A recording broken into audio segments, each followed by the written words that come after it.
Mu nama y'abaminisitiri yateranye yari iyobowe na nyakubahwa perezida wa Repubulika y'u Rwanda Paul Kagame, habayemo n'impinduka zikomeye cyane zabaye mu bigo nka RURA, WASAC ndetse na BDF. Mu bayobozi mu by'ukuri abayobozi bari bariho bavanyweho bashyirwa abayobozi bashya. Ibigo birimo RURA, WASAC ndetse na BDF bikaba byaha abayobozi rero bashya mu mpinduka zakozwe n'inama y'abaminisitiri yateranye ku itariki ya 14 Ukuboza 2020 iyobowe na perezida wa Repubulika y'u Rwanda Paul Kagame. Iyi nama yemeje ko Dr Ernest Nsabimana usanzwe ari umuyobozi wungirije w'umujyi wa Kigali ushinzwe imiturire ndetse n'ibikorwa remezo agirwa umuyobozi mukuru w'urwego rw'igihugu rushinzwe kugenzura imikorere y'inzego zimwe zirimo izifitiye igihugu akamaro. RURA ni umwanya wari usanzwe Lt Col Patrick Nyirishema wawugiyeho guhera muri Nyakanga na 2014, bivuze ko yari amaze imyaka 6 ari umuyobozi mukuru wa RURA. Ikindi kigo cyakozwe impinduka ni igishinzwe gukwirakwiza amazi, isuku n'isukura WASAC, aho cyahawe umuyobozi mukuru umushya ari we Alfred Dusenge Byigero wigeze kuba umuyobozi mukuru wungirije wa RURA kuva muri 2012 kugera muri 2017, ndetse kandi yanayoboye ikigo gishinzwe ingufu muri Ile Maurice. WASAC ikaba rero yarakunze kuvugwamo ibibazo mu bijyanye n'imicungire y'umutungo, yari isanzwe iyoborwa na Aime Muzora wari wahawe uyu mwanya muri Nzeri 2017. Ikigo cy'igihugu gishinzwe guteza imbere imiturire Rwanda Housing Authority nacyo cyahawe umuyobozi mukuru mushya, aho yagizwe Felix Nshimyumuremyi, mu gihe Noel Nsanzineza we azaba ari umuyobozi mukuru wungirije. Nshimyumuremyi yari asanzwe ari umuyobozi ushinzwe imihanda n'ibidukikije mu kigo cy'igihugu gishinzwe iterambere ryo gutwara abantu n'ibintu RTDA, hanyuma kandi mu gihe Nsanzineza ari we muyobozi w'agateganyo wa Rwanda Housing Authority. Rwanda Housing Authority yari imaze iminsi nta muyobozi mukuru igira nyuma y'ifungwa rya Serubibi Eric wayiboraga ukurikiranyweho ibyaha byo gukoresha nabi umutungo wa leta. Dr Rose Mukankomeje wari usanzwe ari umuyobozi ngishwa bikorwa w'inama nkuru y'amashuri makuru na kaminuza HEC, we yahinduriwe umwanya agirwa umuyobozi mukuru w'ikigo. Mu kigega gishinzwe gutanga inguzanyo ku mishinga mito n'iciriritse BDF naho hashyizwemo abayobozi, aho Vincent Munyeshyaka wigeze kuba minisitiri w'ubucuruzi n'inganda agizwe umuyobozi mukuru, mu gihe Rosalie Semigabo yagizwe umuyobozi mukuru wungirije.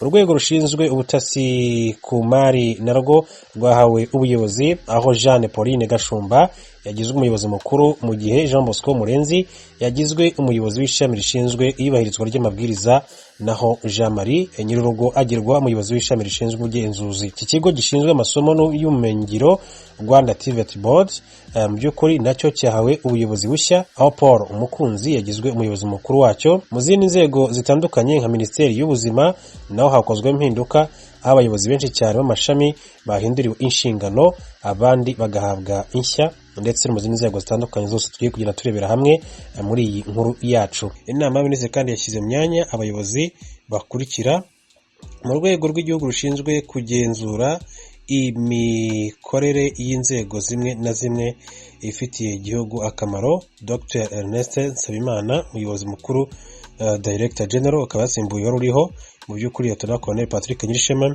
Mu kigo cy'igihugu gishinzwe gukwirakwiza amazi, isuku n'isukura WASAC, Alfred Dusenge Byigero umuyobozi mukuru Chief Executive Officer CEO. Mu kigo cy'igihugu gishinzwe guteza imbere imiturire Rwanda Housing Authority, Felix Nshimyumuremyi umuyobozi mukuru Director General, Noel Nsanzineza umuyobozi mukuru wungirije Deputy Director General. Mu kigo gishinzwe amashuri makuru High Education Council HEC, Dr Rose Mukankomeje umuyobozi mukuru Director General. Muri Rwanda TVET Board ni Paul Umukunzi umuyobozi mukuru. Muri Financial Intelligence Center Jeanne Pauline Gashumba umuyobozi mukuru. Jean Bosco Murenzi Head of Compliance and Prevention Department. Jean Marie Nyirurugo Head of Monitoring and Analysis Department. Hanyuma mu kigega gitanga inguzanyo ku mishinga mito n'iciriritse Business Development Fund, Vincent Munyeshyaka umuyobozi mukuru, Rosalie Semigabo umuyobozi mukuru wungirije. Hanyuma muri Minisiteri y'Ubuzima Dr Corneille Curie Ntihabose Head of Clinical and Public Health Services Department, Dr Parfait Uwariraye Head of Planning ME and Health Financing Department, Dr Angelique Mararungu Director of Planning and Health Financial Unity, Donatien Ngabo Ntagara Director of Monitoring and Evaluation Unity, Dr Tofile Dushime Chief Technical Advisor, Mike Abinshuti SPU Coordinator. Na mu kigo gishinzwe ubuzima mu Rwanda, Rwanda Biomedical Center RBC, Dr Swaib Gatare Head of Biomedical Services Department, Dr. Albert Tuyishime, Head of the Institute of HIV Disease Prevention and Control Department, Engineer Francine Mutesi, Medical Technology Division Manager, witwa Dr. Garika Rwibasira, HIV and AIDS T&D Hepatitis Division Manager, Dr. François Uwinkindi, Non-Communicable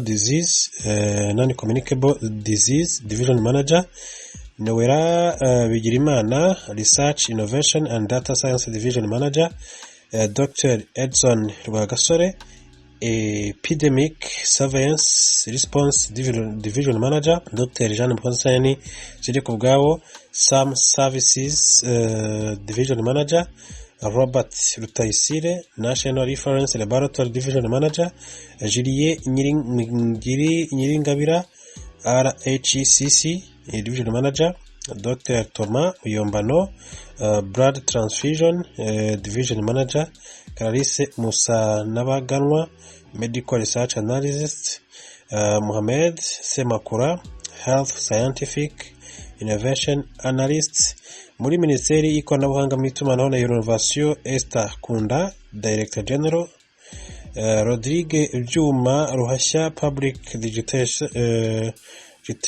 Digitization Analyst, Angelos Munezero, Public Digitization Analyst, Martin Nezerwa, Chief Director, Chief Digital Officer for Agriculture, Roger Mizero, Chief Digital Officer for Environment and Disaster Management, Romarisa Ishimwe, Chief Digital Officer for Infrastructure. Ngabo rero undi ni Bera Rwigamba, Chief Digital Officer for Education Sector, Ariane Mugisha, Chief Digital Officer for Local Government, Stella Murungi, Chief Digital Officer for Justice Sector, Desire Emanzi, Chief Digital Officer for Trade, Industry and Investments, Fidel Rulinda, Business Analyst Minarok, Pierre Celeste Nizeyimana, Business Analyst Gender and Family Promotion, Darius Micho, Business Analyst Mifotra, Jacques Kayisire, Business Analyst Minisports.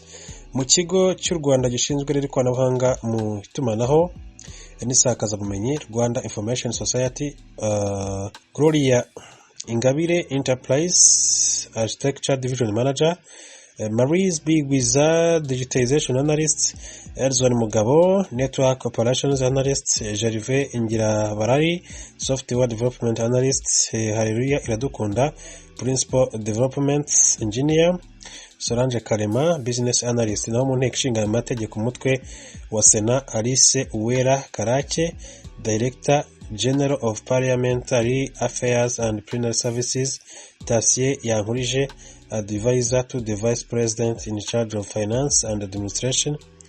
Harimo rero abagize inama z'ubuyobozi mu kigo gishinzwe ingufu, Rwanda Energy Group REG, Dr. Didasien Mukanyirigira Perezida, Pacifique Tuyishime Vice Perezida, Karine Umutoni, Viateur Mugenzi, Jean Claude Iriboneye, Charire Karinda, Clemence Rita Mutabazi. Mu kigo cy'igihugu gishinzwe guteza imbere imiturire, Rwanda Housing Authority, Claudine Marie Solange, nyina wa Gaga Perezida, Emmanuel Twagirimana Vice Perezida, Anastasia Marie Rodrigue Vera Cruz, Remy Norbert Duhuze, Valence Uwineza, Alexia Byusa, Tade Irishema. Hanyuma mu kigega